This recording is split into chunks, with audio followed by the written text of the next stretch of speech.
disappearance of Revelle Balmain. Revelle Sabine Balmain was an Australian model, dancer, and escort who mysteriously disappeared from the Sydney suburb of Kingsford in early November 1994. Revelle has never been heard from since. Revelle was planning to visit Japan for her fourth 6-week tour of cabarets, employed as a hostess. She had been working as a part-time model and an escort to establish herself, and she was planning to finish her escort work so that she could fully concentrate on her entertainment career. On November 5th, 1994, Revelle, who was living in Sydney, had arranged to meet her mother at Newcastle Station for lunch. She did not arrive on the train as expected. At 4 p.m. the same day, Revelle, who worked as an escort under the name of Misha, visited a client in the Sydney suburb of Kingsford. After the 2-hour appointment was over, she had planned to meet her friend Kate Brentnall for a drink. At 7:15, Revelle called Brentnall to say that she was about to leave her client and suggested that they meet at the Royal Hotel, Paddington. She did not keep that appointment. On the following day, Revelle's bag, makeup, diary, credit cards, and keys to her Bellevue Hill flat were found scattered around several Kingsford streets. One of her shell-studded platform shoes was retrieved from one street. The other shoe was found on another street. Police interviewed Revelle's client, who said that he had driven her to the nearby Red Tomato Inn at about 7 p.m. on the evening of November 5th. As the booking was from 4 to 6, it was unclear if Revelle had moonlighted for an additional hour. Police officers also questioned the escort agency's owners, but the inquiries did not result in charges being filed. After a couple fruitless weeks of searching, the New South Wales government offered a reward of $100,000 for anyone who could provide information that would lead to the arrest of Revelle's killer. In May 1999, the Deputy State Coroner, John Abernethy, handed down an open finding into Revelle's presumed death. The inquiry suggested that the final client she had visited that day was a primary suspect, but fell short of recommending charges. Items belonging to Revelle, including her keys, passport, and plane ticket, were also found in the vicinity of her final client's residence. In 2008, forensic evidence suggested that Revelle was murdered in her final client's house. Members of Revelle's family also believe that there were major flaws in the police investigation of the disappearance. As of 2024, Revelle Balmain remains a missing person. The disappearance of Jacobo Grinberg. Jacobo Grinberg Zilberbaum, known as Jacobo Grinberg, was a Mexican scientist, neurophysiologist, and psychologist. He studied Mexican shamanism, Eastern disciplines, meditation, astrology, and telepathy, using his own interpretation of the scientific method. He wrote more than 50 books about these subjects. Grinberg disappeared in December 1994. Jacobo Grinberg was born in Mexico City in 1946. Grinberg decided to study the human mind when he was 12 years old, after his mother died from a brain tumor. He studied psychology at the Faculty of Psychology of UNAM. In 1970, he went to New York to study psychophysiology at the Brain Research Institute. He earned a PhD at the E. Roy John Laboratory. His PhD focused on the electrophysiological effects of geometric stimuli on the human brain. When he went back to Mexico, he founded a laboratory of psychophysiology at the Universidad Anáhuac. He installed another laboratory of this kind at UNAM in the late 70s. He founded the Instituto Nacional para el Estudio de la Conciencia, INPEC, in 1987, financed by UNAM and CONACYT. Jacobo published several of his books through the INPEC. Jacobo Grinberg wrote more than 50 books about brain activity, witchcraft, shamanism, telepathy, and meditation. Grinberg put his reputation as a scientist in danger when he tried to use the scientific method in shamanism studies. He combined the two in his professional work, always trying to understand the magic world. Grinberg attempted to change the way that the relationship between science and consciousness is understood. His work was rejected by fellow scientists as psi assumption, the premise that any deviation from chance represents a case of telepathy. Since December 8, 1994, Jacobo Grinberg has been missing. On December 12th, his family prepared a party for him to celebrate his 48th birthday, but he did not show up. It was common for him to make spontaneous travels or just not answer his phone for days, which is why his disappearance did not seem odd to his family in the beginning. There are many conspiracy theories surrounding Grinberg's disappearance. Ominously, exactly 1 year later, his second wife Teresa also mysteriously disappeared. Apart from a possible sighting made by a worker at a gas station in New Mexico, the couple have not been seen or heard from since. The disappearance of Richey Edwards. Richard James Edwards, also known as Richie James or Richie Manic, was a Welsh musician who was the lyricist and rhythm guitarist of the alternative rock band Manic Street Preachers. He was known for his dark, politicized, and intellectual songwriting, which, combined with the enigmatic and eloquent character, has assured him cult status. He has been cited as a leading lyricist of his generation. Edwards disappeared on February 1st, 1995. On December 24th, 2008, he was declared presumed dead on or since February 1st, 1995. The ninth Manic Street Preachers album, Journal for Plague Lovers, released on May 18th, 2009, is composed entirely of songs with lyrics left by Edwards. Richard James Edwards was born and raised in Blackwood, Wales to Graham and Sherry Edwards. He had one younger sister, Rachel, with whom he was close. Edwards attended Oakdale Comprehensive School, where he met future bandmates Nicky Wire, Sean Moore, and James Dean Bradfield. From 1986 to 1989, he attended University of Wales, Swansea, and graduated with a degree in political history. Edwards disappeared on February 1st, 1995. On the day when he and Bradfield were due to fly to the United States on a promotional tour of their album, The Holy Bible.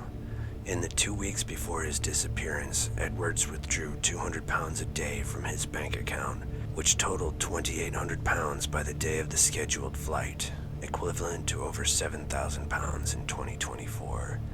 It is unknown if he intended to spend the cash during the U.S. tour or whether a part of it was to pay for a desk he had ordered from a shop in Cardiff. There is no record of the desk being purchased, which would only have explained half of the money withdrawn.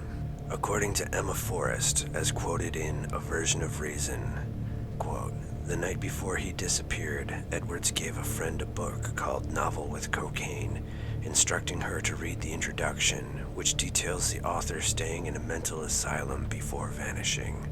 Whilst staying at the Embassy Hotel in London, according to Rob Yovanovitch's biography, Edwards removed some books and video from his bag.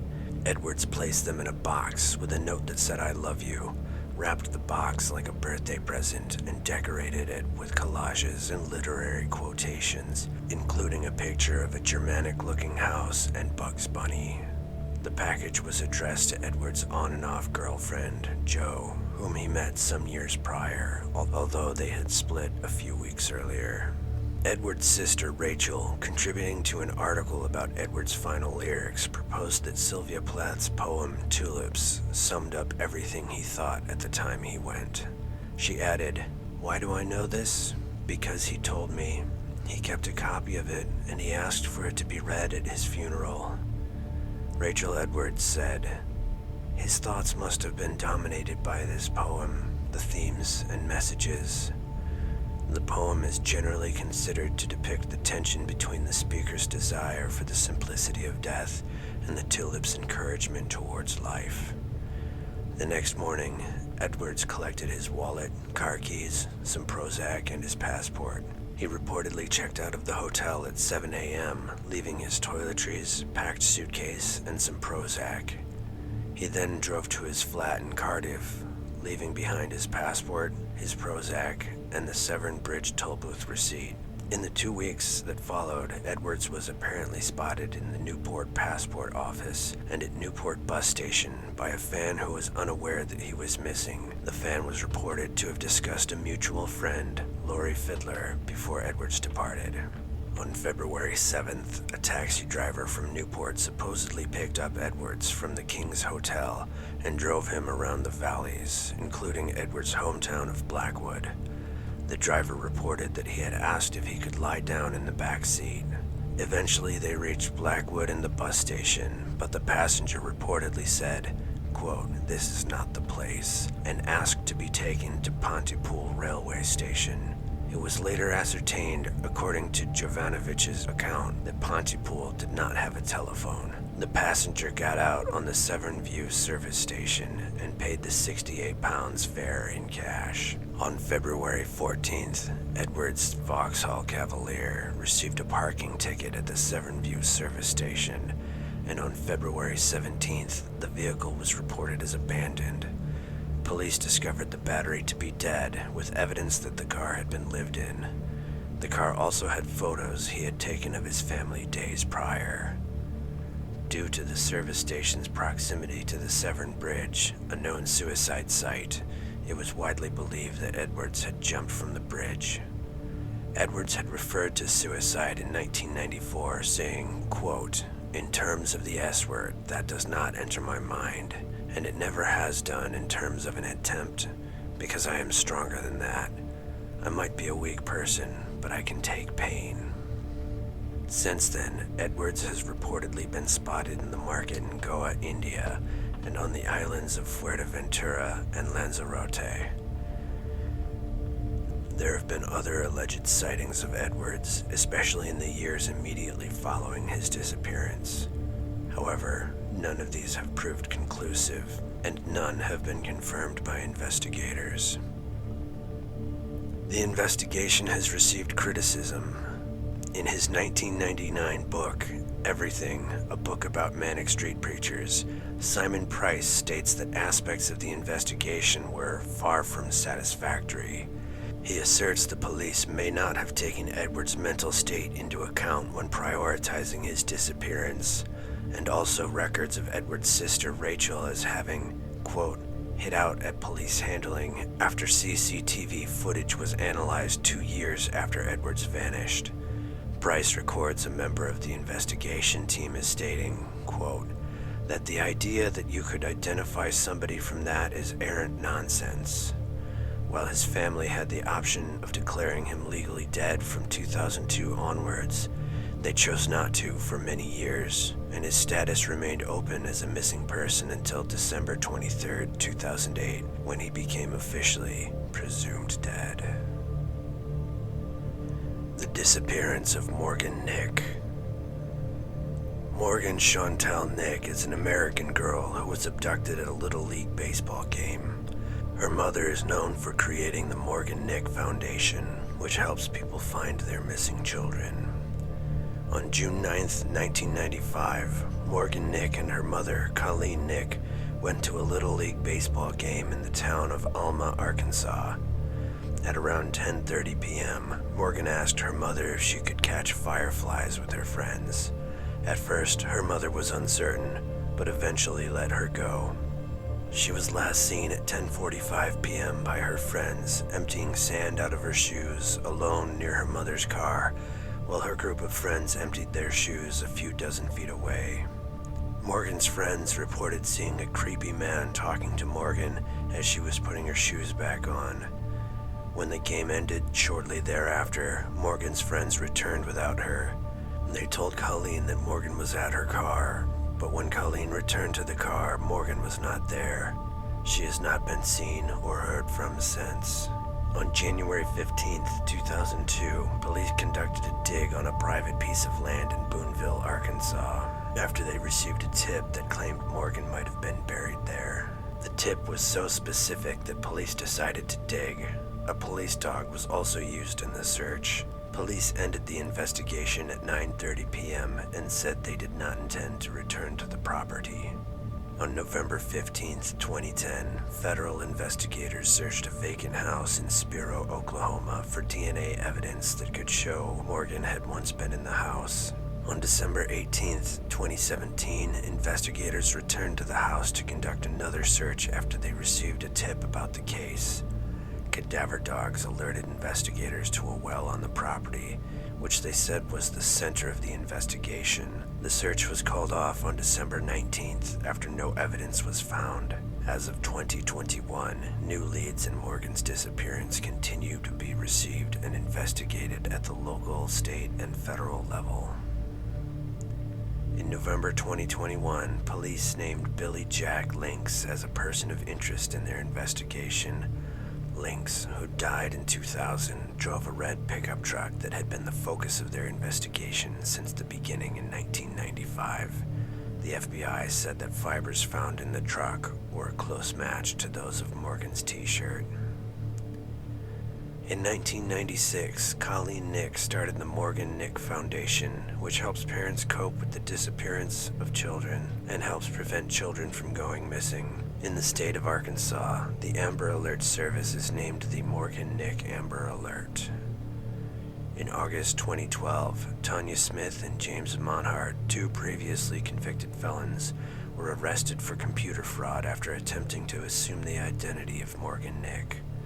As of 2024, Morgan Nick is still missing. The disappearance of Jodi Huisentruit. Jodi Sue Huisentruit was an American news anchor for KIMT in Mason City, Iowa. She disappeared in the early morning hours of June 27, 1995, soon after telling a colleague that she had overslept and was running late for work. Since there were no signs of a struggle outside her apartment, Jodi is believed to have been abducted. However, extensive investigations failed to uncover any clues to her disappearance, and Jodi was declared legally dead in 2001. Jodi Huisentruit was born and raised in Long Prairie, Minnesota, the youngest daughter of Maurice and Jane Huisentruit. Jodi began her broadcast career with CBS affiliate KGAN in Cedar Rapids, Iowa, as the station's Iowa City bureau chief, then returned to Minnesota for a job at ABC affiliate KSAX in Alexandria. She later returned to Iowa for her position at CBS affiliate KIMT in Mason City.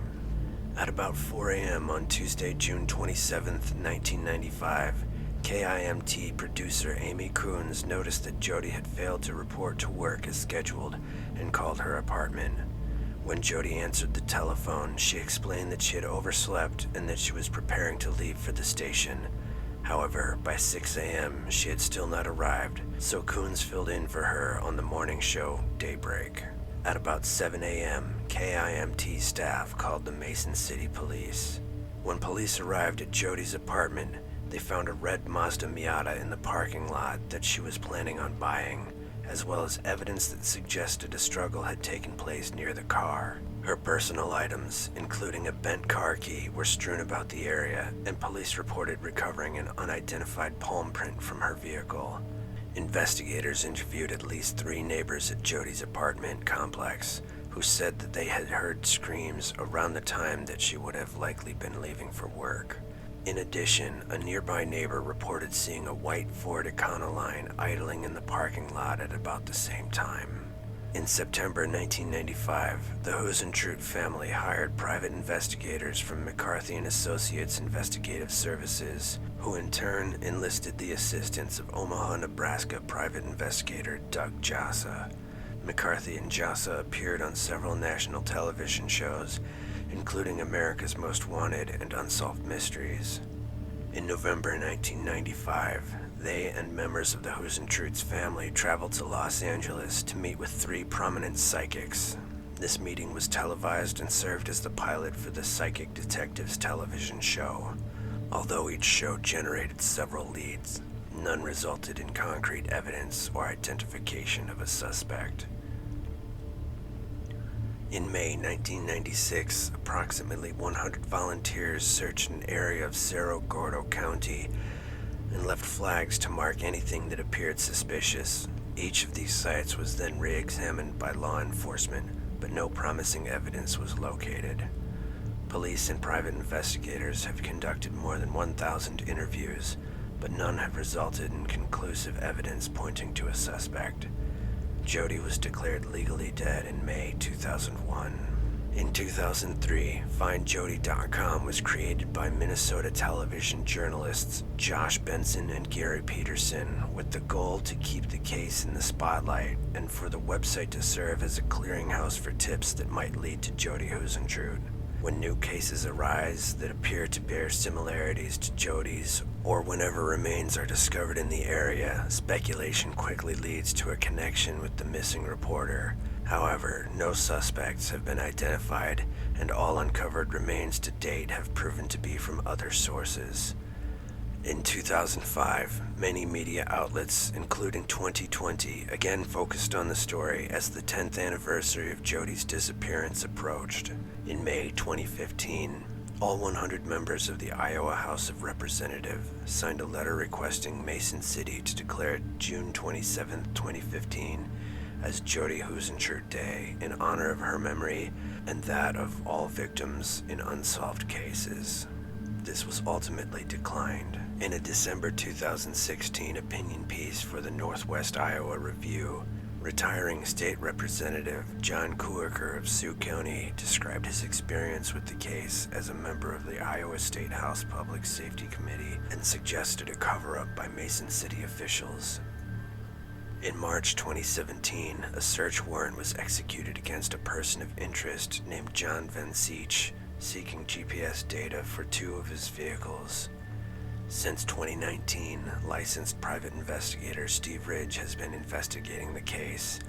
As of 2020, the Mason City Police and the Iowa Division of Criminal Investigation were still actively investigating Jodi's disappearance.